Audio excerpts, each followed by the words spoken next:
लीजिए सुनिए मुंशी प्रेमचंद के लिखे कथा संग्रह मानसरोवर 8 की कहानी उपदेश, मेरी यानी समीर गोस्वामी की आवाज में। प्रयाग के सुशिक्षित समाज में पंडित देवरत्न शर्मा वास्तव में एक रत्न थे। शिक्षा भी उन्होंने उच्च श्रेणी की पाई थी और कुल के भी उच्च थे। न्यायशीला गवर्नमेंट ने उन्हें एक उच्च पद पर नियुक्त करना चाहा, पर उन्होंने अपनी स्वतंत्रता का घात करना उचित न समझा। उनके कई शुभचिंतक मित्रों ने बहुत समझाया कि इस सुअवसर को हाथ से मत जाने दो। सरकारी नौकरी बड़े भाग्य से मिलती है, बड़े बड़े लोग इसके लिए तरसते हैं और कामना लिए संसार से प्रस्थान कर जाते हैं। अपने कुल की कीर्ति उज्ज्वल करने का इससे सुगम और मार्ग नहीं है। इसे कल्प वृक्ष समझो। विभव, संपत्ति, सम्मान और ख्याति ये सब इसके दास हैं। रह गई देश सेवा, सो तुम ही देश के लिए क्यों प्राण देते हो।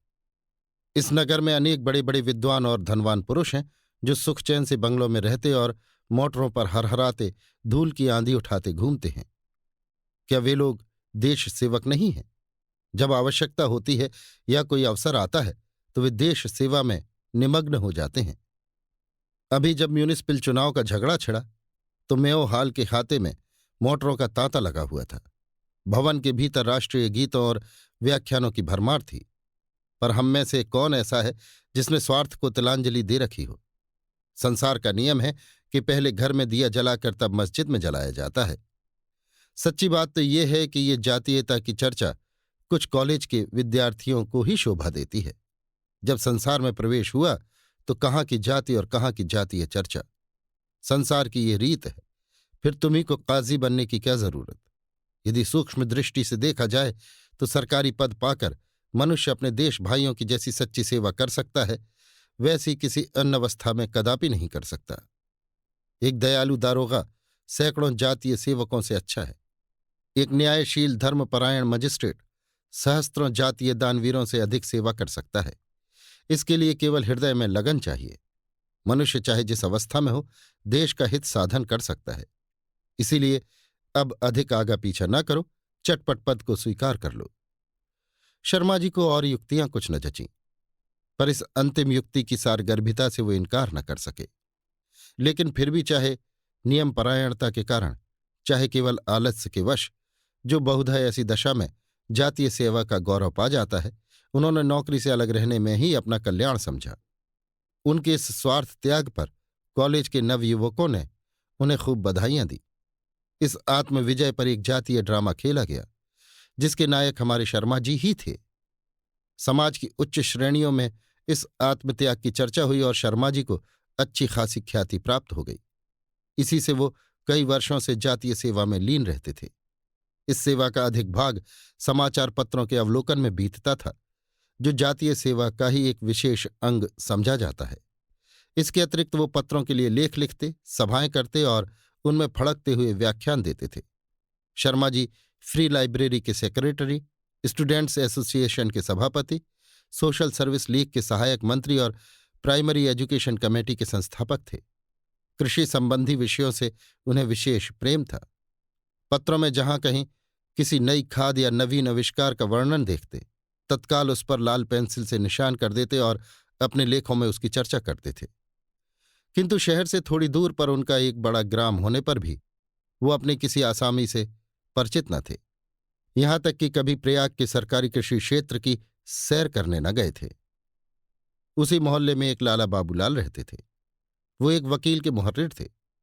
थोड़ी सी उर्दू हिंदी जानते थे और उसी से अपना काम भली भांति चला लेते थे। सूरत शक्ल के कुछ सुंदर न थे। उस शक्ल पर मऊ के चारखाने की लंबी अचकन और भी शोभा देती थी। जूता भी देशी ही पहनते थे। यद्यपि कभी कभी वे कड़वे तेल से उसकी सेवा किया करते थे, पर वो नीच स्वभाव के अनुसार उन्हें काटने से न चूकता था। बेचारे को साल 6 महीने पैरों में मलहम लगानी पड़ती। बहुधा नंगे पांव कचहरी जाते, पर कंजूस कहलाने के भय से जूतों को हाथ में ले जाते। जिस ग्राम में शर्मा जी की जमींदारी थी, उसमें कुछ थोड़ा सा हिस्सा उनका भी था। इस नाते से कभी कभी उनके पास आया करते थे। हाँ, तातील के दिनों में गांव चले जाते। शर्मा जी को उनका आकर बैठना नागवार मालूम देता, विशेषकर जब वे फैशनेबल मनुष्यों की उपस्थिति में आ जाते। मुंशी जी भी कुछ ऐसी स्थूल दृष्टि के पुरुष थे कि उन्हें अपना अनमिलापन बिल्कुल दिखाई न देता। सबसे बड़ी आपत्ति ये थी कि वे बराबर कुर्सी पर डट जाते, मानो हंसों में कौआ। उस समय मित्रगण अंग्रेजी में बातें करने लगते और बाबूलाल को क्षुद्र बुद्धि, झक्की, बौड़म, बुद्धू आदि उपाधियों का पात्र बनाते। कभी कभी उनकी हंसी उड़ाते थे। शर्मा जी में इतनी सज्जनता अवश्य थी कि वे अपने विचारहीन मित्र को यथाशक्ति निरादर से बचाते थे। यथार्थ में बाबूलाल की शर्मा जी पर सच्ची भक्ति थी। एक तो वो बीए पास थे, दूसरे वो देशभक्त थे। बाबूलाल जैसे बुद्धिविहीन मनुष्य का ऐसे रत्न को आदरणीय समझना कुछ अस्वाभाविक न था। एक बार प्रयाग में प्लेग का प्रकोप हुआ। शहर के रईस लोग निकल भागे। बेचारे गरीब चूहों की भांति पटापट मरने लगे। शर्मा जी ने भी चलने की ठानी, लेकिन सोशल सर्विस लीग के वे मंत्री ठहरे। ऐसे अवसर पर निकल भागने में बदनामी का भय था। बहाना ढूंढा। लीग के प्रायः सभी लोग कॉलेज में पढ़ते थे। उन्हें बुलाकर इन शब्दों में अपना अभिप्राय प्रकट किया। मित्रवृंद, आप अपनी जाति के दीपक हैं। आप ही इस मरणोन्मुख जाति के आश्रयस्थल हैं। आज हम पर विपत्ति की घटाएं छाई हुई हैं। ऐसी अवस्था में हमारी आंखें आपकी ओर ना उठें तो किसकी ओर उठेंगी? मित्र, इस जीवन में देश सेवा के अवसर बड़े सौभाग्य से मिला करते हैं।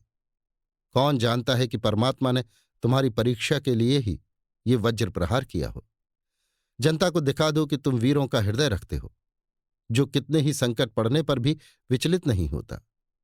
हाँ, दिखा दो कि वीर प्रसवनी पवित्र भूमि, जिसने हरिश्चंद्र और भरत को उत्पन्न किया, आज भी शून्य गर्भा नहीं है। जिस जाति के युवकों में अपने पीड़ित भाइयों के प्रति ऐसी करुणा और ये अटल प्रेम है, वो संसार में सदैव यश कीर्ति की भागी रहेगी। आइए हम कमर बांधकर कर्म क्षेत्र में उतर पड़ें। इसमें संदेह नहीं कि काम कठिन है, राह बीहड़ है। आपको अपने आमोद प्रमोद, अपने हॉकी टेनिस, अपने मिल और मिल्टन को छोड़ना पड़ेगा। तुम जरा हिचकोगे, हटोगे और मुंह फेर लोगे। परंतु भाइयों, जातीय सेवा का स्वर्गीय आनंद सहज में ही नहीं मिल सकता। हमारा पुरुषत्व, हमारा मनोबल, हमारा शरीर यदि जाति के काम न आवे तो वो व्यर्थ है। मेरी प्रबल आकांक्षा थी कि इस शुभ कार्य में मैं तुम्हारा हाथ बटा सकता, पर आज ही देहातों में भी बीमारी फैलने का समाचार मिला है। अतः मैं यहाँ का काम आपके सुयोग सुदृढ़ हाथों में सौंप कर देहात में जाता हूँ कि यथासाध्य देहाती भाइयों की सेवा करूं। मुझे विश्वास है कि आप सहर्ष मातृभूमि के प्रति अपना कर्तव्य पालन करेंगे। इस तरह गला छुड़ाकर शर्मा जी संध्या समय स्टेशन पहुंचे, पर मन कुछ मलिन था। वे अपनी इस कायरता और निर्बलता पर मन ही मन लज्जित थे। संयोगवश स्टेशन पर उनके एक वकील मित्र मिल गए। ये वही वकील थे जिनके आश्रय में बाबूलाल का निर्वाह होता था। ये भी भागे जा रहे थे। बोले, कहिए शर्मा जी, किधर चले? क्या भाग खड़े हुए? शर्मा जी पर घड़ों पानी पड़ गया, पर संभल कर बोले, भागूं क्यों? वकील, सारा शहर क्यों भागा जा रहा है? शर्मा जी, मैं ऐसा कायर नहीं हूं। वकील, यार क्यों बात बनाते हो? अच्छा बताओ, कहां जाते हो? शर्मा जी, देहातों में बीमारी फैल रही है, वहां कुछ रिलीफ का काम करूंगा। वकील, ये बिल्कुल झूठ है। अभी मैं डिस्ट्रिक्ट गजट देख के चला आता हूं। शहर के बाहर कहीं बीमारी का नाम नहीं है। शर्मा जी निरुत्तर होकर भी विवाद कर सकते थे। बोले, गजट को आप देववाणी समझते होंगे, मैं नहीं समझता। वकील, आपके कान में तो आकाश के दूत कह गए होंगे। साफ साफ क्यों नहीं कहते कि जान के डर से भागा जा रहा हूं? शर्मा जी, अच्छा मान लीजिए यही सही, तो क्या पाप कर रहा हूं? सबको अपनी जान प्यारी होती है। वकील, हां, अब आए राह पर। ये मर्दों की सी बात है। अपने जीवन की रक्षा करना शास्त्र का पहला नियम है, लेकिन अब भूल कर भी देशभक्ति की डींग न मारिएगा। इस काम के लिए बड़ी दृढ़ता और आत्मिक बल की आवश्यकता है। स्वार्थ और देशभक्ति में विरोधात्मक अंतर है। देश पर मिट जाने वाले को देश सेवक का सर्वोच्च पद प्राप्त होता है। वाचालता और कोरी कलम घिसने से देश सेवा नहीं होती। कम से कम मैं तो अखबार पढ़ने को ये गौरव नहीं दे सकता। अब कभी बढ़ बढ़कर बातें न कीजिएगा।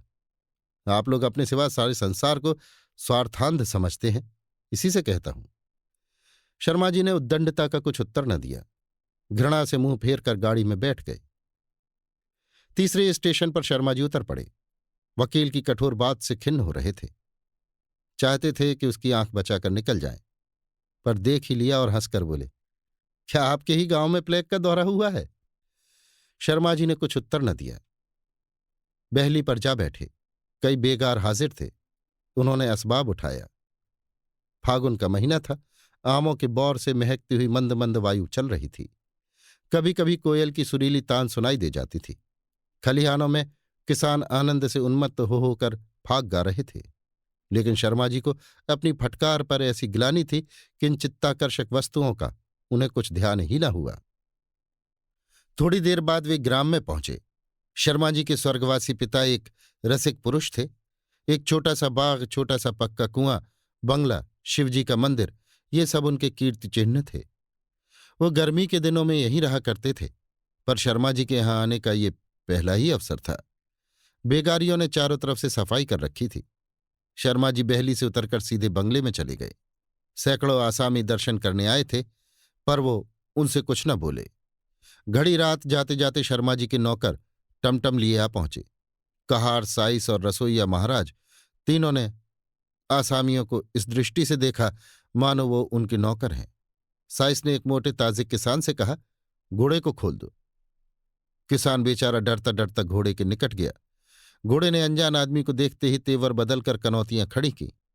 किसान डरकर लौट आया। तब साइस ने उसे ढकेल कर कहा, बस निरे बछिया के ताऊ ही हो। हल जोतने से क्या अक्ल भी चली जाती है? ये लो, घोड़े को टहलाओ। मुंह क्या बनाते हो? कोई सिंह है कि खा जाएगा? किसान ने भय से कांपते हुए रास पकड़ी। उसका घबराया हुआ मुख देखकर हंसी आती थी। पग पग पर घोड़े को चौकन्नी दृष्टि से देखता, मानो वो कोई पुलिस का सिपाही है। रसोई बनाने वाले महाराज एक चारपाई पर लेटे हुए थे। कड़क कर बोले, अरे नौआ कहाँ है? चल पानी वानी ला, हाथ पैर धो दे। कहार ने कहा, अरे किसी के पास जरा सुरती चूना हो तो देना, बहुत देर से तमाकू नहीं खाई। मुख्तार साहब ने इन मेहमानों की दावत का प्रबंध किया। साइस और कहार के लिए पूरियां बनने लगीं। महाराज को सामान दिया गया। मुख्तार साहब इशारे पर दौड़ते थे और दीन किसानों का तो पूछना ही क्या। वे तो बिना दामों के गुलाम थे। सच्चे स्वतंत्र लोग इस समय सेवकों के सेवक बने हुए थे। कई दिन बीत गए। शर्मा जी अपने बंगले में बैठे पत्र और पुस्तकें पढ़ा करते थे। रस्किन के कथनानुसार राजाओं और महात्माओं के सत्संग का सुख लूटते थे।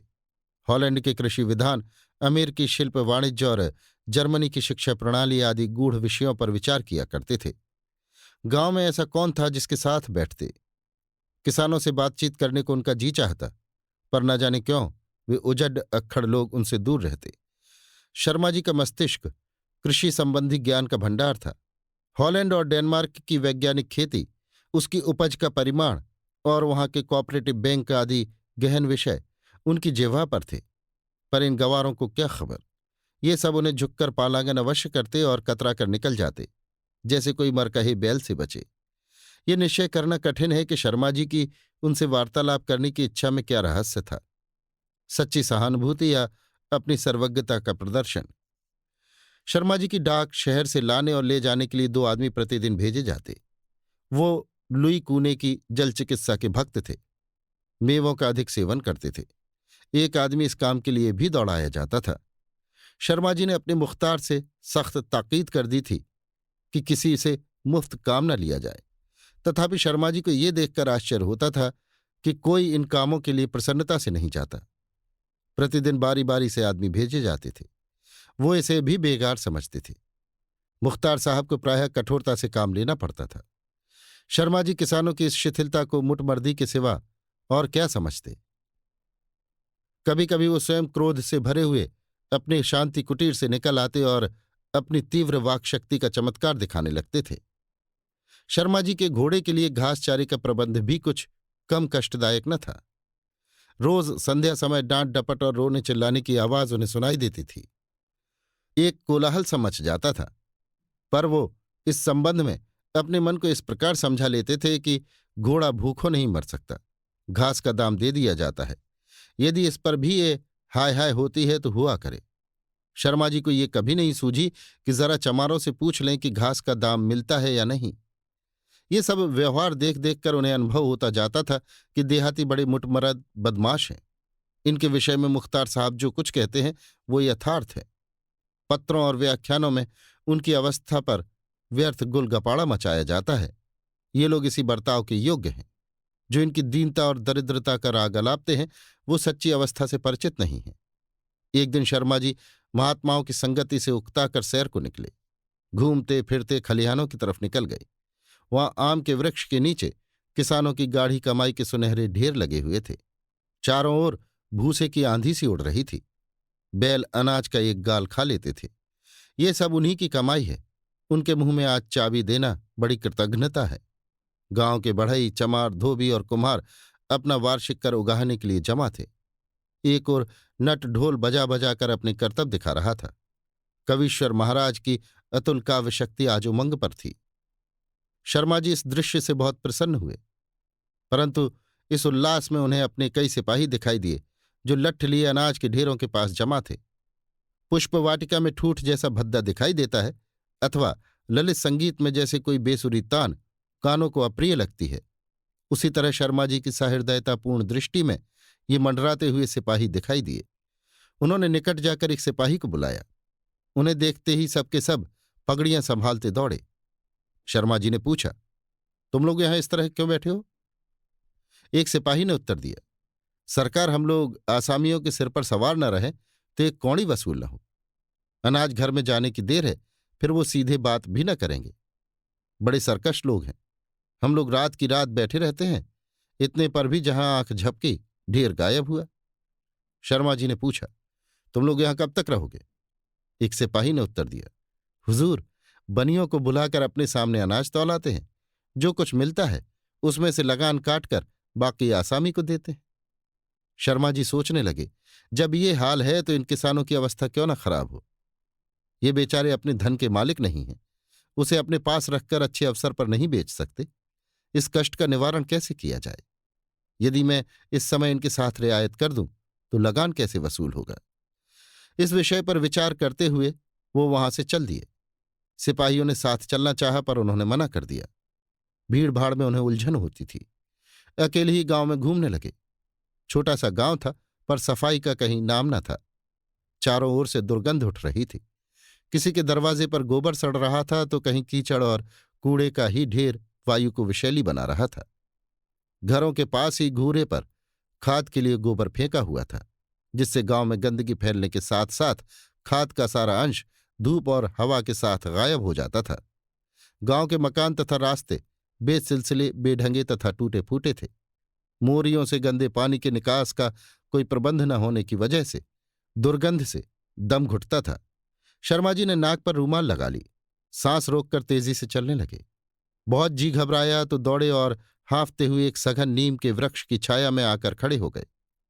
अभी अच्छी तरह सांस भी न लेने पाए थे कि बाबूलाल ने आकर पालागन किया और पूछा, क्या कोई साड़ था? शर्मा जी सांस खींचकर बोले, साड़ से अधिक भयंकर विषैली हवा थी। ओह, ये लोग ऐसी गंदगी में कैसे रहते हैं? बाबूलाल, रहते क्या हैं, किसी तरह जीवन के दिन पूरे करते हैं। शर्मा जी, पर यह स्थान तो साफ है। बाबूलाल, जी हां, इस तरफ गांव के किनारे तक साफ जगह मिलेगी। शर्मा जी, तो उधर इतना मैला क्यों है? बाबूलाल, गुस्ताखी माफ हो तो कहूं। शर्मा जी हंसकर बोले, प्राणदान मांगा होता है। सच बताओ क्या बात है? एक तरफ ऐसी स्वच्छता और दूसरी तरफ वो गंदगी। बाबूलाल, ये मेरा हिस्सा है और वो आपका हिस्सा है। मैं अपने हिस्से की देखरेख स्वयं करता हूं, पर आपका हिस्सा नौकरों की कृपा के अधीन है। शर्मा जी, अच्छा ये बात है। आखिर आप क्या करते हैं? बाबूलाल, और कुछ नहीं, केवल ताकीद करता रहता हूं। जहां अधिक मैलापन देखता हूं स्वयं साफ करता हूं। मैंने सफाई का एक इनाम नियत कर दिया है, जो प्रति मास सबसे साफ घर के मालिक को मिलता है। शर्मा जी के लिए कुर्सी रख दी गई। वे उस पर बैठ गए और बोले, क्या आप आज ही आए हैं? बाबूलाल, जी हां, कल तातील है। आप जानते ही हैं कि तातील के दिन मैं भी यहीं रहता हूं। शर्मा जी, शहर का क्या रंग ढंग है? बाबूलाल, वही हाल, बल्कि और भी खराब। सोशल सर्विस लीग वाले भी गायब हो गए। गरीबों के घरों में मुर्दे पड़े हुए हैं। बाजार बंद हो गए। खाने को अनाज नहीं मिलता। शर्मा जी, भला बताओ तो ऐसी आग में मैं वहां कैसे रहता? बस लोगों ने मेरी ही जान सस्ती समझ रखी है। जिस दिन मैं यहां आ रहा था, आपके वकील साहब मिल गए, बेतरह गर्म हो पड़े, मुझे देशभक्ति के उपदेश देने लगे। जिन्हें कभी भूलकर भी देश का ध्यान नहीं आता, वे भी मुझे उपदेश देना अपना कर्तव्य समझते हैं। कुछ मुझे ही देशभक्ति का दावा है, जिसे देखो वही तो देश सेवक बना फिरता है। जो लोग सहस्त्रों रुपए अपने भोग विलास में फूकते हैं, उनकी गणना भी जाति सेवकों में है। मैं तो फिर भी कुछ न कुछ करता हूं। मैं भी मनुष्य हूं, कोई देवता नहीं। धन की अभिलाषा अवश्य है। मैं जो जीवन पत्रों के लिए लेख लिखने में काटता हूं, देश हित की चिंता में मग्न रहता हूं, उसके लिए मेरा इतना सम्मान बहुत समझा जाता है। जब किसी सेठ जी या किसी वकील साहब के दरे दौलत पर हाजिर हो जाऊं, तो वो कृपा करके मेरा कुशल समाचार पूछ लें। उस पर भी यदि दुर्भाग्यवश किसी चंदे के संबंध में जाता हूं, तो लोग मुझे यम का दूत समझते हैं। ऐसी रुखाई का व्यवहार करते हैं जिससे सारा उत्साह भंग हो जाता है। ये सब आपत्तियां तो मैं झेलूं, पर जब किसी सभा का सभापति चुनने का समय आता है, तो कोई वकील साहब इसके पात्र समझे जाते हैं, जिन्हें अपने धन के सिवा उक्त पद का कोई अधिकार नहीं। तो भाई जो गुड़ खाए वो कान छिदावे। देश हितैषियों का पुरस्कार यही जातीय सम्मान है। जब वहां तक मेरी पहुंची ही नहीं, तो व्यर्थ जान क्यों दूं? यदि ये 8 वर्ष मैंने लक्ष्मी की आराधना में व्यतीत किए होते, तो अब तक मेरी गिनती बड़े आदमियों में होती। अभी मैंने कितने परिश्रम से देहाती बैंकों पर लेख लिखा, महीनों उसकी तैयारी में लगे, सैकड़ों पत्र पत्रिकाओं के पन्ने उलटने पड़े, पर किसी ने उसके पढ़ने का कष्ट भी न उठाया। यदि इतना परिश्रम किसी और काम में किया होता, तो कम से कम स्वार्थ तो सिद्ध होता। मुझे ज्ञात हो गया कि इन बातों को कोई नहीं पूछता। सम्मान और कीर्त ये सब धन के नौकर हैं। बाबूलाल, आपका कहना यथार्थ ही है, पर आप जैसे महान भाव इन बातों को मन में लावेंगे तो ये काम कौन करेगा? शर्मा जी, वही करेंगे जो ऑनरेबल बने फिरते हैं, या जो नगर के पिता कहलाते हैं। मैं तो अब देशाटन करूंगा, संसार की हवा खाऊंगा। बाबूलाल समझ गए कि ये महाशय इस समय आपे में नहीं है। विषय बदलकर पूछा, ये तो बतलाइए, आपने देहात को कैसे पसंद किया? आप तो पहले ही पहले यहां आए हैं। शर्मा जी, बस यही कि बैठे बैठे जी घबराता है। हाँ, कुछ नए अनुभव अवश्य प्राप्त हुए हैं, कुछ भ्रम दूर हो गए। पहले समझता था कि किसान बड़े दीन दुखी होते हैं, अब मालूम हुआ कि ये लोग मुटमरद, अनुदार और दुष्ट हैं। सीधे बात न सुनेंगे, पर कड़ाई से जो काम चाहे करा लो। बस निरे पशु हैं, और तो और लगान के लिए भी उनके सिर पर सवार रहने की जरूरत है। टल जाओ तो कौड़ी वसूल न हो, नालिश कीजिए, बेदखली जारी कीजिए, कुर्की कराइए, ये सब आपत्तियां सहेंगे, पर समय पर रुपया देना नहीं जानते। ये सब मेरे लिए नई बातें हैं। मुझे अब तक इनसे जो सहानुभूति थी, वो अब नहीं है। पत्रों में उनकी हीनावस्था के जो मरसिए गाए जाते हैं, वो सर्वथा कल्पित हैं। क्यों, आपका क्या विचार है? बाबूलाल ने सोचकर जवाब दिया, मुझे तो अब तक कोई शिकायत नहीं हुई। मेरा अनुभव यह है कि ये लोग बड़े शीलवान, नम्र और कृतज्ञ होते हैं, परंतु उनके गुण प्रकट में नहीं दिखाई देते। उनमें मिलिए और उन्हें मिलाइए, तब उनके जौहर खुलते हैं। उन पर विश्वास कीजिए, तब वो आप पर विश्वास करेंगे। आप कहेंगे इस विषय में अग्रसर होना उनका काम है, और आपका ये कहना उचित भी है। लेकिन शताब्दियों से वो इतने पीसे गए हैं, इतनी ठोकरें खाई हैं, कि उनमें स्वाधीन गुणों का लोप सा हो गया है। जमींदार को वो एक हुआ समझते हैं, जिनका काम उन्हें निगल जाना है। वो उनका मुकाबला नहीं कर सकते, इसलिए छल और कपट से काम लेते हैं, जो निर्धनों का एकमात्र आधार है। पर आप एक बार उनके विश्वास पात्र बन जाइए, फिर आप कभी उनकी शिकायत न करेंगे। बाबूलाल ये बातें कर ही रहे थे कि कई चमारों ने घास के बड़े बड़े गट्ठे लाकर डाल दिए और चुपचाप चले गए। शर्मा जी को आश्चर्य हुआ। इसी घास के लिए इनके बंगले पर हाय हाय होती है, और यहां किसी को खबर भी नहीं हुई। बोले, आखिर अपना विश्वास जमाने का कोई उपाय भी है? बाबूलाल ने उत्तर दिया, आप स्वयं बुद्धिमान हैं। आपके सामने मेरा मुंह खोलना धृष्टता है। मैं इसका एक ही उपाय जानता हूं। उन्हें किसी कष्ट में देखकर उनकी मदद कीजिए। मैंने उन्हीं के लिए वैद्यक सीखा और एक छोटा मोटा औषधालय अपने साथ रखता हूं। रुपया मांगते हैं तो रुपया, अनाज मांगते हैं तो अनाज देता हूं, पर सूद नहीं लेता।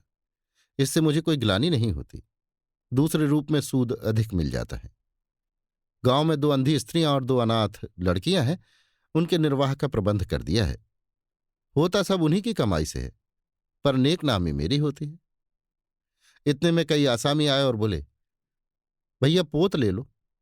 शर्मा जी ने सोचा, इसी लगान के लिए मेरे चपरासी खलिहान में चारपाई डालकर सोते हैं और किसानों को अनाज के ढेर के पास फटकने नहीं देते, और वही लगान यहां इस तरह आपसे आप चला आता है।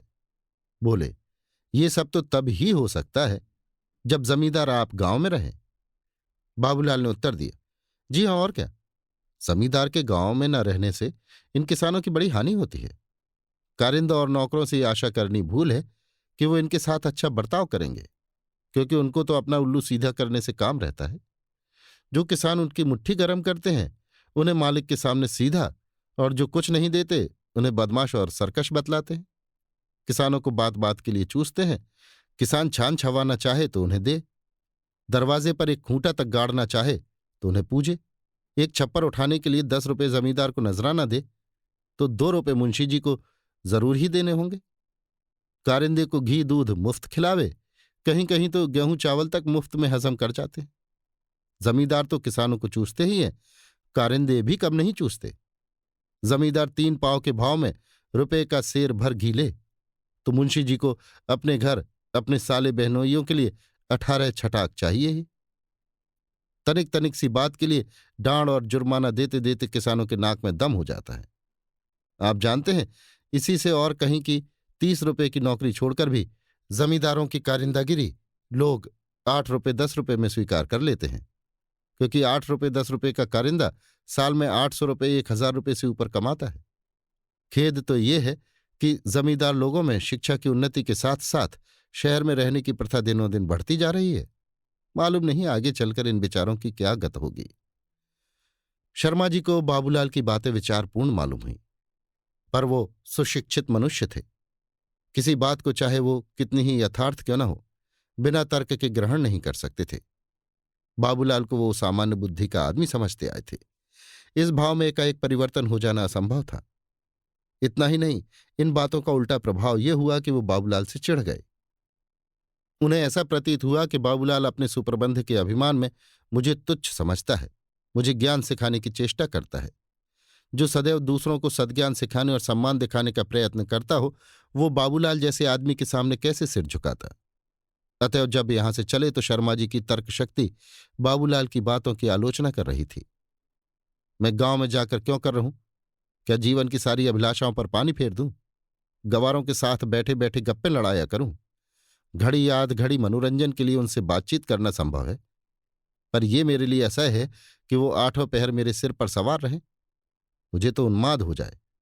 माना कि उनकी रक्षा करना मेरा कर्तव्य है, पर यह कदापि नहीं हो सकता कि उनके लिए मैं अपना जीवन नष्ट कर दूं। बाबूलाल बन जाने की क्षमता मुझमें नहीं है कि जिससे बेचारे इस गांव की सीमा के बाहर ही नहीं जा सकते। मुझे संसार में बहुत काम करना है, बहुत नाम करना है। ग्राम्य जीवन मेरे लिए प्रतिकूल ही नहीं बल्कि प्राणघातक भी है।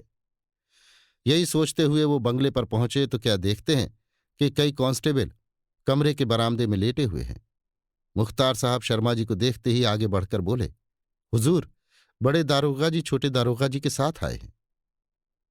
मैंने उनके लिए पलंग कमरे में बिछवा दिए हैं।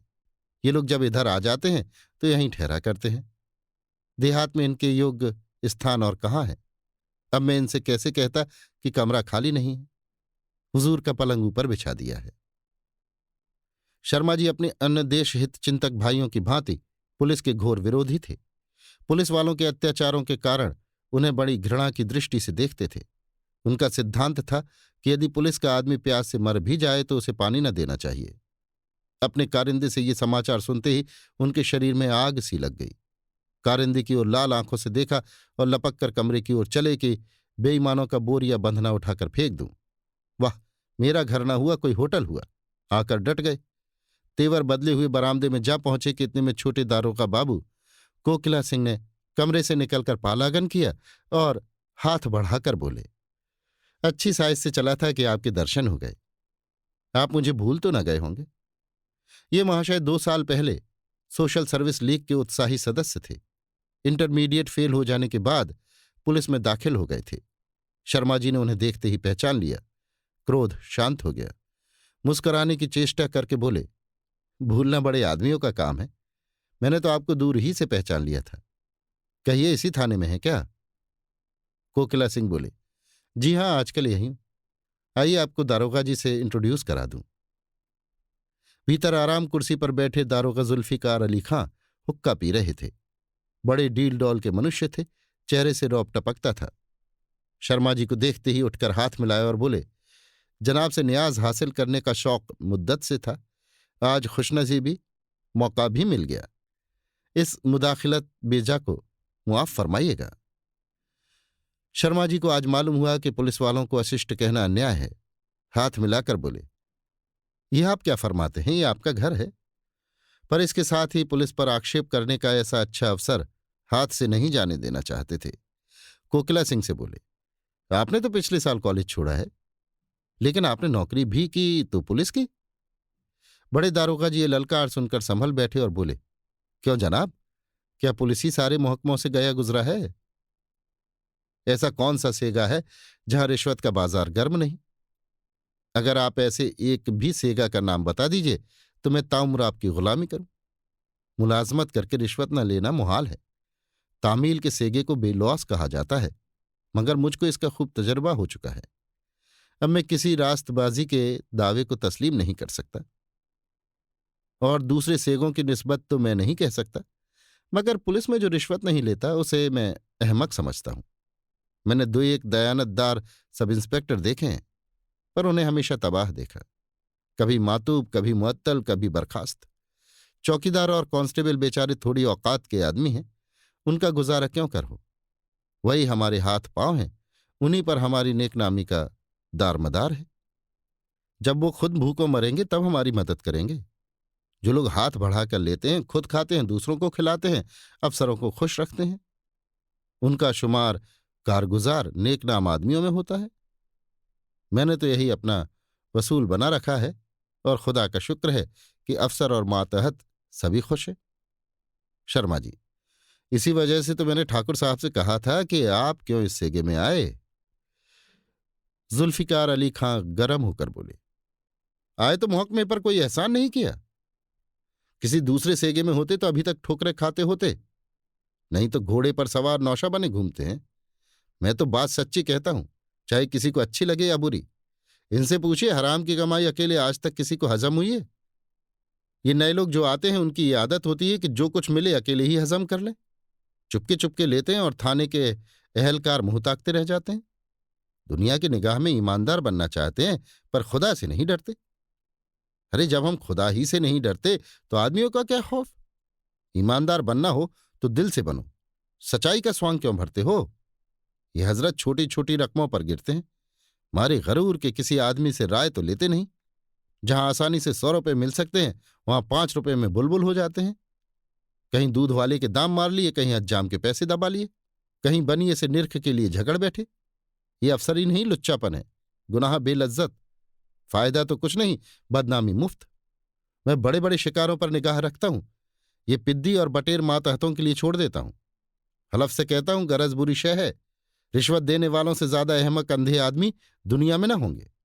ऐसे कितने ही उल्लू आते हैं जो महज ये चाहते हैं कि उनके किसी पट्टीदार या दुश्मन को दो चार खरी खोटी सुना दूं।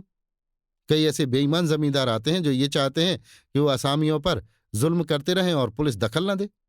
इतने ही के लिए वो सैकड़ों रुपए मेरी नजर करते हैं और खुशामद घालू मैं। ऐसे अक्ल के दुश्मनों पर रहम करना हिमाकत है। जिले में मेरे इस इलाके को सोने की खान कहते हैं। इस पर सबके दांत रहते हैं। रोज एक न एक शिकार मिलता रहता है।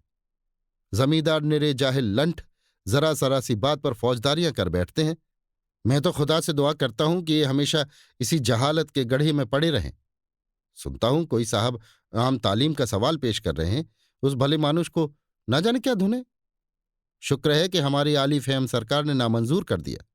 बस इस सारे इलाके में एक यही आपका पट्टीदार अलबत्ता समझदार आदमी है। उसके यहां मेरी या किसी की दाल नहीं गलती, और लुत्फ ये कि कोई उससे नाखुश नहीं, बस मीठी मीठी बातों से मन भर देता है। अपने असामियों के लिए जान देने को हाजिर, और हलफ से कहता हूं कि अगर मैं जमींदार होता तो इसी शख्स का तरीका अख्तियार करता। जमींदार का फर्ज है कि अपने असामियों को जुल्म से बचाए, उन पर शिकारियों का वार न होने दे। बेचारे गरीब किसानों की जान के तो सभी गाहक होते हैं, और हलफ से कहता हूं उनकी कमाई उनके काम नहीं आती। उनकी मेहनत का मजा हम लूटते हैं। यूं तो जरूरत से मजबूर होकर इंसान क्या नहीं कर सकता, पर हक ये है कि इन बेचारों की हालत वाकई रहम के काबिल है, और जो शख्स उनके लिए सीना सिपर हो सके उसके कदम चूमने चाहिए। मगर मेरे लिए तो वही आदमी सबसे अच्छा है जो शिकार में मेरी मदद करे। शर्मा जी ने इस बकवाद को बड़े ध्यान से सुना। वे रसिक मनुष्य थे, इसकी मार्मिकता पर मुग्ध हो गए। सहृदयता और कठोरता के ऐसे विचित्र मिश्रण से उन्हें मनुष्यों के मनोभावों का एक कौतूहलजनक परिचय प्राप्त हुआ। ऐसी वक्तृता का उत्तर देने की कोशिश करना व्यर्थ था। बोले, क्या कोई तहकीकात है या महज गश्त? दरोगा जी बोले, जी नहीं, महज गश्त। आजकल किसानों के फसल के दिन हैं, यही जमाना हमारी फसल का भी है। शेर को भी तो मान में बैठे बैठे शिकार नहीं मिलता, जंगल में घूमता है। हम भी शिकार की तलाश में हैं। किसी पर खुफिया फरोशी का इल्जाम लगाया, किसी को चोरी का माल खरीदने के लिए पकड़ा, किसी को हमल हराम का झगड़ा उठाकर फांसा। अगर हमारे नसीब से डाका पड़ गया तो हमारी 5 अंगुलियां घी में समझिए। डाकू तो नोच खसोट कर भागते हैं, असली डाका हमारा पड़ता है। आसपास के गांव में झाड़ू फेर देते हैं। खुदा से शबो रोज दुआ किया करते हैं कि या परवरदिगार कहीं से रिजक भेज, झूठे सच्चे डाके की खबर आवे। अगर देखा कि तकदीर पर शाकिर रहने से काम नहीं चलता तो तदबीर से काम लेते हैं। जरा से इशारे की जरूरत है, डाका पड़ते क्या देर लगती है। आप मेरी साफगोई पर हैरान होते होंगे। अगर मैं अपने सारे हथकंडे बयान करूं तो आप यकीन न करेंगे, और लुत्फ ये कि मेरा शुमार जिले के निहायत होशियार, कारगुजार, दयानतदार सब इंस्पेक्टरों में है। फर्जी डाके डलवाता हूं, फर्जी मुलजिम पकड़ता हूं, मगर सजाएं असली दिलवाता हूं। शहादतें ऐसी गढ़ता हूं कि कैसा ही बैरिस्टर का चचा क्यों ना हो, उनमें गिरफ्तार नहीं कर सकता। इतने में शहर से शर्मा जी की डाक आ गई। वे उठ खड़े हुए और बोले, दारोगा जी, आपकी बातें बड़ी मजेदार होती हैं। अब इजाजत दीजिए, डाक आ गई है, जरा उसे देखना है। चांदनी रात थी। शर्मा जी खुली छत पर लेटे हुए समाचार पत्र पढ़ने में मग्न थे। अकस्मात कुछ शोरगुल सुनकर नीचे की तरफ झांका तो क्या देखते हैं कि गांव के चारों तरफ से कांस्टेबलों के साथ किसान चले आ रहे हैं। बहुत से आदमी खलिहान की तरफ से बड़बड़ाते आते हैं। बीच बीच में सिपाहियों की डांट फटकार की आवाजें भी कानों में आती थीं। ये सब आदमी बंगले के सामने सहन में बैठते जाते हैं। कहीं कहीं स्त्रियों का आर्तनाद भी सुनाई देता है। शर्मा जी हैरान थे कि मामला क्या है। इतने में दारोगा जी की भयंकर गरज सुनाई पड़ी, हम एक न मानेंगे, सब लोगों को थाने चलना होगा। फिर सन्नाटा हो गया। मालूम होता था कि आदमियों में कानाफूसी हो रही है। बीच बीच में मुख्तार साहब और सिपाहियों के हृदय विदारक शब्द आकाश में गूंज उठते। फिर ऐसा जान पड़ा कि किसी पर मार पड़ रही है। शर्मा जी से अब न रहा गया। वो सीढ़ियों के द्वार पर आए। कमरे में झांक कर देखा, मेज पर रुपए गिने जा रहे थे। दारोगा जी ने फरमाया, इतने बड़े गांव में सिर्फ यही? मुख्तार साहब ने उत्तर दिया, अभी घबराइए नहीं, अब की मुखियों की खबर ली जाए, रुपयों का ढेर लग जाता है। ये कहकर मुख्तार ने कई किसानों को पुकारा, पर कोई न बोला।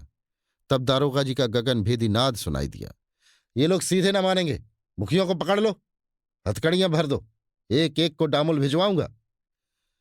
ये नादिरशाही हुक्म पाते ही कांस्टेबलों का दल उन आदमियों पर टूट पड़ा। ढोल सी पिटने लगी। क्रंदन ध्वनि से आकाश गूंज उठा। शर्मा जी का रक्त खौल रहा था। उन्होंने सदैव न्याय और सत्य की सेवा की थी। अन्याय और निर्दयता का ये करुणात्मक अभियान उनके लिए असह्य था। अचानक किसी ने रोकर कहा, दुहाई सरकार की, मुख्तार साहब हम लोगन को हक नाहक मरवाए डारत हैं। शर्मा जी क्रोध से कांपते हुए धम धम कोठे से उतर पड़े। ये दृढ़ संकल्प कर लिया कि मुख्तार साहब को मारे हंटरों के गिरा दूं, पर जनसेवा में मनोवेगों को दबाने की बड़ी प्रबल शक्ति होती है। रास्ते ही में संभल गए। मुख्तार को बुलाकर कहा, मुंशी जी, आपने ये क्या गुलगपाड़ा मचा रखा है? मुख्तार ने उत्तर दिया, हुजूर, दारोगा जी ने इन्हें एक डाके की तहकीकात में तलब किया है। शर्मा जी बोले, जी हां, तहकीकात का अर्थ मैं खुद समझता हूं। घंटे भर से इसका तमाशा देख रहा हूं। तहकीकात हो चुकी या कसर बाकी है? मुख्तार ने कहा, हुजूर, दारोगा जी जाने मुझे क्या मतलब। दारोगा जी बड़े चतुर पुरुष थे। मुख्तार साहब की बातों से उन्होंने समझा था कि शर्मा जी का स्वभाव भी अन्य जमींदारों के सादृश्य है। इसलिए वो बेखटके थे। पर इस समय उन्हें अपनी भूल ज्ञात हुई। शर्मा जी के तेवर देखे, नेत्रों से क्रोधाग्नि की ज्वाला निकल रही थी। शर्मा जी की शक्तिशालीनता से भलीभांति परिचित थे। समीप आकर बोले, आप किस मुख्तार ने मुझे बड़ा धोखा दिया, वरना मैं हलफ से कहता हूं कि हाँ, ये आग न लगती। आप मेरे मित्र बाबू कोकिला सिंह के मित्र हैं और इस नाते से मैं आपको अपना मुरब्बी समझता हूं। पर इस नामर्दूद बदमाश ने मुझे बड़ा चकमा दिया। मैं भी ऐसा अहमक था कि इसके चक्कर में आ गया। मैं बहुत नादिम हूं कि हिमाकत के साथ 22 जनाब को इसकी तकलीफ हुई। मैं आपसे मुआफी का सायल हूं। मेरी एक दोस्ताना इल्तमाश ये है कि जितनी जल्दी मुमकिन हो इस शख्स को बरतरफ कर दीजिए। यह आपकी रियासत को तबाह किए डालता है। अब मुझे भी इजाजत हो कि अपनी मनहूस कदम यहां से ले जाऊं। मैं हलफ से कहता हूं कि मुझे आपको मुंह दिखाते शर्म आती है। यहां तो ये घटना हो रही थी, उधर बाबूलाल अपने चौपाल में बैठे हुए इसके संबंध में अपने कई असामियों से बातचीत कर रहे थे। शिवदीन ने कहा, भैया आप जाके दारोगा जी को काहे नहीं समझावा था। राम राम, ऐसा अंधेर। बाबूलाल, भाई मैं दूसरों के बीच में बोलने वाला कौन। शर्मा जी तो वही हैं, वो आप ही बुद्धिमान हैं। जो उचित होगा करेंगे। ये आज कोई नई बात थोड़े ही है। देखते तो हो कि आए दिन एक न एक उपद्रव मचा ही रहता है। मुख्तार साहब का इसमें भला होता है। शर्मा जी से मैं इस विषय में इसलिए कुछ नहीं कहता कि शायद वे ये समझें कि मैं ईर्ष्यावश शिकायत कर रहा हूं। रामदास ने कहा, शर्मा जी कोठा पर हैं और नीचू बेचारन पर मार परत है। देखा नहीं जात है। जिनसे मुराद पाए जात है उनका छोड़े देत है। मौका तो जान परत है कि तहकीकात सहकीकात सब रुपयन के खातिर कीन जात है। बाबूलाल, और काहे के लिए की जाती है। दारोगा जी ऐसे ही शिकार ढूंढा करते हैं। लेकिन देख लेना, शर्मा जी अब की मुख्तार साहब की जरूर खबर लेंगे। वो ऐसे वैसे आदमी नहीं है कि ये अंधेर अपनी आंखों से देखें और मौन धारण कर लें। हाँ, ये तो बताओ अब की कितनी ऊख बोई है। रामदास, ऊख बोए ढेर रहे, मुदा दुष्टन के मारे बचे पावे। तू मानत नहीं भैया, पर आंखन देखी बात है कि कराह के कराह रस जरगवा और छटा को भर माल न परा। ना जानी ऐस कौन सा मंत्र मार देत है। बाबूलाल, अच्छा आपके मेरे कहने से ये हानि उठा लो। देखूं ऐसा कौन बड़ा सिद्ध है जो कराही का रस उड़ा देता है। जरूर इसमें कोई ना कोई बात है। इस गांव में जितने कोल्हू जमीन में गड़े पड़े हैं उनसे विदित होता है कि पहले यहां ऊख बहुत होती थी, किंतु अब बेचारों का मुंह भी मीठा नहीं होने पाता। शिवदीन, अरे भैया, हमारे होश में ये सब कोल्हू चलत रहे हैं। माघ पूस में रात भर गांव में मेला लगा रहत रहा। पर जब से ये नासनी विद्या फैली है तब से कोऊ का ऊख के नेरे जाए का हियाब नहीं परत है। बाबूलाल, ईश्वर चाहेंगे तो फिर वैसी ही ऊख लगेगी। अब की मैं इस मंत्र को उलट दूंगा। भला ये तो बताओ, अगर ऊख लग जाए और माल पड़े तो तुम्हारी पट्टी में 1000 का गुड़ हो जाएगा। हरखू ने हंसकर कहा, भैया कैसी बात कहत हो। 1000 तो 5 बीघा में मिल सका थे। हमारे पट्टी में 25 बीघा से कम ऊख नहीं बा। कुछ ना पड़े तो 2500 कहूं नहीं गए हैं। बाबूलाल, तब तो आशा है कि कोई 50 रुपये बयाई में मिल जाएंगे। ये रुपए गांव की सफाई में खर्च होंगे। इतने में एक युवा मनुष्य दौड़ता हुआ आया और बोला, भैया वो तहकीकात देखे गल रहेली। दरोगा सबको डांटत मारत रहे। देवी मुखिया बोला, मुख्तार साहब हमको चाहे काट डारो, मोदा हम एक कौड़ी न देबे। थाना कचहरी जहां कहो चले के तैयार हुई। ई सुन के मुख्तार लाल हुई गए। 4 सिपाहिन से कहन के यही का पकड़ के खूब मारो। तब देवी चिल्लाए चिल्लाए रोवे लागत। इतने में शर्माजी कोठी पर से खट खट उतरेन और मुख्तार को लगे डांटे। मुख्तार ठाणे झूर होए गए। दरोगा जी धीरे घोड़ा मंगवायन के भागन। मनई शर्मा जी का असीसत चला जात है। बाबूलाल, ये तो मैं पहले ही कहता था कि शर्मा जी से ये अन्याय न देखा जाएगा। इतने में दूर से एक लालटेन का प्रकाश दिखाई दिया। एक आदमी के साथ शर्मा जी आते हुए दिखाई दिए। बाबूलाल ने असामियों को वहां से हटा दिया, कुर्सी रखवा दी और बढ़कर बोले, आपने इस समय क्यों कष्ट किया, मुझको बुला लिया होता। शर्मा जी ने नम्रता से उत्तर दिया, आपको किस मुंह से बुलाता। मेरे सारे आदमी वहां पीटे जा रहे थे, उनका गला दबाया जा रहा था और आप पास न फटके। मुझे आपसे मदद की आशा थी। आज हमारे मुख्तार ने गांव में लूट मचा दी थी। मुख्तार को और क्या कहूं, बेचारा थोड़े औकात का आदमी है। खेद तो ये है कि आपके दारोगा जी भी उसके सहायक थे। कुशल ये थी कि मैं वहां मौजूद था। बाबूलाल, मैं बहुत लज्जित हूं कि इस अवसर पर आपकी कुछ सेवा न कर सका। पर बात यह है कि मेरे वहां जाने से मुख्तार साहब और दारोगा दोनों ही अप्रसन्न होते। मुख्तार मुझसे कई बार कह चुके हैं कि आप मेरे बीच में न बोला कीजिए। मैं आपसे कभी गांव की दशा इस भय से न कहता था कि शायद आप समझें कि मैं ईर्ष्या के कारण ऐसा कहता हूं। ये कोई नई बात नहीं है। आए दिन ऐसी ही घटनाएं होती रहती हैं, और कुछ इसी गांव में नहीं, जिस गांव को देखिए यही दशा है। इन सब आपत्तियों का एकमात्र कारण यह है कि देहातों में कर्मपरायण, विद्वान और नीतिज्ञ मनुष्यों का अभाव है। शहर के सुशिक्षित और जमींदार, जिनसे उपकार की बहुत कुछ आशा की जाती है, सारा काम कारिंदों पर छोड़ देते हैं। रहे देहात के जमींदार, सो निरक्षर भट्टाचार्य हैं। अगर कुछ थोड़े बहुत पढ़े भी हैं तो अच्छी संगति न मिलने के कारण उनमें बुद्धि का विकास नहीं है। कानून के थोड़े से दफे सुना लिए हैं, बस उसी की रट लगाया करते हैं। मैं आपसे सत्य कहता हूं, मुझे जरा भी खबर होती तो मैं आपको सचेत कर दिया होता। शर्मा जी, खैर ये बला तो टली, पर मैं देखता हूं कि इस ढंग से काम न चलेगा। अपने असामियों को आज इस विपत्ति में देखकर मुझे बड़ा दुख हुआ। मेरा मन बार बार मुझको इन सारी दुर्घटनाओं का उत्तरदाता ठहराता है। जिनकी कमाई खाता हूं, जिनकी बदौलत टमटम पर सवार होकर रईस बना घूमता हूं, उनके कुछ स्वत्व भी तो मुझ पर हैं। मुझे अब अपनी स्वार्थांधता स्पष्ट दिख पड़ती है। मैं आप अपनी ही दृष्टि में गिर गया हूं। मैं सारी जाति के उद्धार का बीड़ा उठाए हुए हूं, सारे भारतवर्ष के लिए प्राण देता फिरता हूं, पर अपने घर की खबर ही नहीं।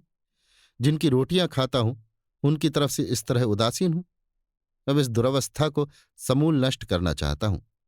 इस काम में मुझे आपकी सहायता और सहानुभूति की जरूरत है। मुझे अपना शिष्य बनाइए।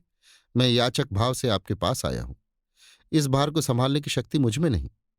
मेरी शिक्षा ने मुझे किताबों का कीड़ा बनाकर छोड़ दिया और मन के मोदक खाना सिखाया। मैं मनुष्य नहीं किंतु नियमों का पोथा हूं। आप मुझे मनुष्य बनाइए। मैं अब यहीं रहूंगा, पर आपको भी यहीं रहना पड़ेगा। आपकी जो हानि होगी उसका भार मुझ पर है। मुझे सार्थक जीवन का पाठ पढ़ाइए। आपसे अच्छा गुरु मुझे न मिलेगा। संभव है कि आपका अनुगामी बनकर मैं अपना कर्तव्य पालन करने योग्य हो जाऊं। अभी आप सुन रहे थे मुंशी प्रेमचंद के लिखे कथा संग्रह मानसरोवर 8 की कहानी उपदेश, मेरी यानी समीर गोस्वामी की आवाज में।